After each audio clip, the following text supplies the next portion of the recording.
ঈদের আনন্দকে বাড়িয়ে তুলতে প্রতিবারই প্রেক্ষাগৃহে মুক্তি পায় নতুন নতুন চলচ্চিত্র।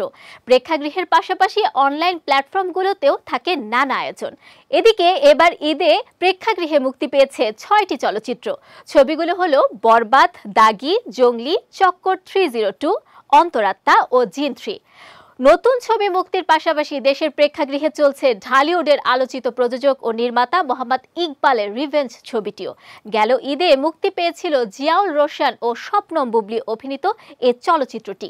এ প্রসঙ্গে পরিচালক ইকবাল বলেন, এটা বেশ ভালো লাগার বিষয় যে ঈদে মুক্তি পাওয়া নতুন সিনেমার সঙ্গে আমার গেল ঈদে মুক্তি পাওয়া ছবিটি ফের নতুন করে চলছে। রিভেঞ্জ অ্যাকশনধর্মী সিনেমা, নাম শুনেই বোঝা যায় এটি প্রতিশোধের গল্প। ছবিটিতে বুবলী অভিনয় করেছেন একজন পুলিশ কর্মকর্তার চরিত্রে। এভাবে বুবলীকে দর্শক আগে কখনো দেখেননি। এদিকে রিভেঞ্জের পাশাপাশি ইউটিউবে 30 মার্চ মুক্তি পেয়েছে একই নির্মাতার ছবি ডেড বডি।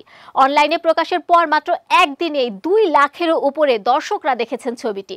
ডেড বডি সিনেমায় অভিনয় করেছেন জিয়াউল রোশন, ওমর সানি, মিশা সওদাগর, শ্যামল মাওলা, রাশেদ মামুন অপু, মিষ্টি জাহান ও কলকাতার অন্বেষা রায় সহ আরও অনেকেই।